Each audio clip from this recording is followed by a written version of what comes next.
नमस्कार दोस्तों, मैं अंकुर उपाध्याय स्वागत करता हूं आप सभी का आपके अपने YouTube channel share market analysis में। आज सैटरडे जरूर है लेकिन रिजल्ट सीजन फुल फ्लैज तेजी में दिख रहा है आपको। आज बैंकिंग स्टॉक्स के नंबर आ रहे हैं खूब सारे। यस बैंक के मैं ऑलरेडी डिस्कस कर चुका हूं, कोटक बैंक के भी आ चुके हैं, आईसीआईसीआई बैंक के भी आ चुके हैं, आईडीबीआई बैंक ने भी अपने क्वार्टरली नंबर्स पेश करे हैं और भी कुछ कंपनीज हैं। इन सबके मिक्स नंबर मैं आप सभी के साथ आज रात की आखिरी वीडियो में तो जरूर शेयर करूंगा ही करूंगा, लेकिन यहां पर्टिकुलरली आपके साथ बात करने वाला हूं आईसीआईसीआई बैंक के रिजल्ट्स के बारे में। कैसे करें कंपनी ने नंबर्स पेश और कैसा रह सकता है प्राइस बिहेवियर मंडे को। साथ ही साथ एक इंपॉर्टेंट चीज ये भी है कि एज ए इन्वेस्टर आपको क्या करना चाहिए। देखिए, आईसीआईसीआई बैंक वही शेयर है जो मैंने आपके साथ 700 रुपए पे 650 रुपए पे लॉन्ग टर्म इन्वेस्टमेंट के लिए कहा था, 950 रुपए टारगेट के लिए, और डिस्क्लेमर ये देता था कि पर्सनली मैंने खुद खरीदा है। हालांकि मैंने तो प्रॉफिट बुक कर लिया था इसमें, अराउंड 940 950 के करीब स्टॉक ऊपर 1000 रुपए के करीब तक गया था।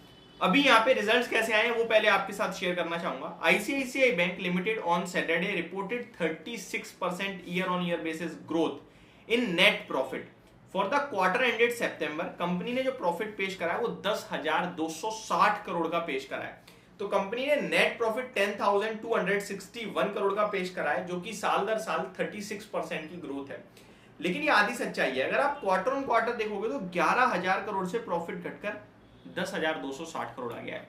तो क्या आप ये समझ लें कि टॉप बन गया है सारे का बैंकों का प्रॉफिट में।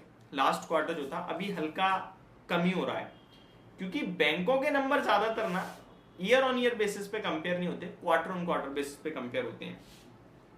नेट इंटरेस्ट की बात करें तो net interest income increased 24% on year basis. तो 24% इनकी नेट इंटरेस्ट इनकम एनआईआई बढ़ी है, तो ये काफी अच्छी बात है। 18,000 पे आते हुए दिखी है। Total income for the quarter increased 31% on year to ₹40,000। तो टोटल इनकम 40,700 करोड़ पे आते हुए दिखे, तो अच्छे नंबर्स लग रहे हैं। Provisions in the quarter dropped sharply, ये बहुत अच्छी बात है। 1645 करोड़ से घटकर 583 करोड़ पे प्रोविजन आ गए हैं, और लास्ट क्वार्टर की बात किया है तो 1290 करोड़ के थे।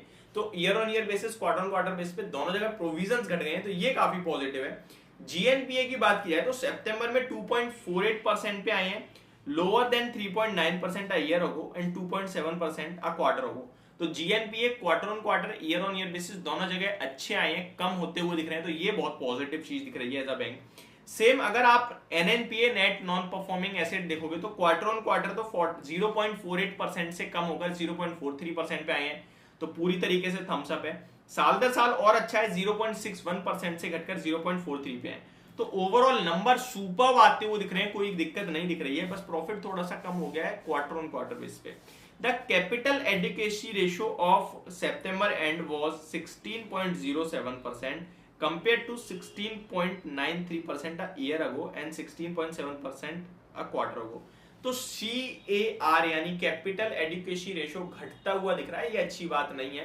कैपिटल एडिक्वेसी रेशियो मतलब वो पैसा जो बैंक के पास हाथ में है, जिसको आगे लोन, जितना ज्यादा CAR होता है उतना ज्यादा बैंक पे पैसा है और उतनी तेजी से बैंक अपनी ग्रोथ कर सकती है लोन बांटकर, क्योंकि बैंक का मेन धंधा ही लोन बांटना होता है। तो CAR थोड़ा कम हुआ है, बट 16.07 भी बहुत अच्छा माना जाता है। अमूमन जो नॉर्मली होता है वो अगर आप 15, 15.5, 16 से ऊपर हो तो बहुत अच्छी बात है, और 17, 18 हो तो बहुत ही अच्छा माना जाता है। इस बैंक का लास्ट क्वार्टर में जरूर 16.71 था, बट अभी 16% का रहता हुआ दिख रहा है CAR। आगे बात की जाए तो कंपेयर टू लास्ट एक्सपेंसेस की बात की जाए तो 9,855 करोड़ के हो गए हैं 8,160 करोड़ से बढ़कर, तो एक्सपेंसेस बढ़ते हुए दिखे हैं, ये थोड़ा सा नेगेटिव पॉइंट है। Provision coverage ratio on non performing asset was 82.6% as of सितंबर 30। The net interest margin NIM 4.53% पे रही है, 4.31% से बढ़कर आई है। एंड अगर आप क्वार्टर ऑन क्वार्टर देखोगे तो 4.78% से घटकर आए हैं। NIM was 4.65% for April September period. तो फर्स्ट हाफ में देखा जाए तो 4.65 पे रहे हैं, क्वार्टर ऑन क्वार्टर घट गए हैं, ईयर ऑन ईयर बेसिस पे अच्छे आए हैं। तो ये NIM का हाल रहा है। यानी कहने वाली सिंपल भाषा में ये है कि भैया क्वार्टर ऑन क्वार्टर थोड़ी उतनी परफॉर्मेंस नहीं आई है, ओवरऑल बढ़िया परफॉर्मेंस है। NII की बात की जाए तो अब यहाँ पे थोड़ी डिटेल्ड है, यानी कि डोमेस्टिक लोन प्रोफाइल कितनी ग्रो हुई है, डोमेस्टिक एडवांसेस कितने ग्रो हुए हैं, ये सब थोड़ी एडवांस लेवल पे है। अब यहाँ पे सिंपल सी भाषा में मैं ये बताना चाहूंगा कि करना क्या चाहिए। देखिए ग्लोबल मार्केट में थोड़ी प्रॉब्लम तो जरूर चल रही है, लेकिन ये स्टॉक ऐसा है जो दमदार है फाइनेंशियली।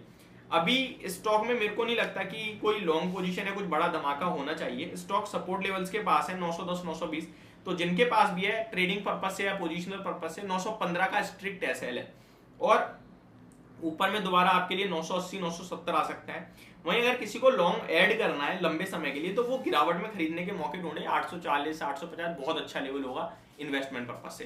तो ये मेरी तरफ से आपके लिए वीडियो थी आईसीआईसीआई बैंक के ऊपर। होप आपको सारी चीजें समझ में आई होंगी। Thank you so much for watching this video. Have a great day guys.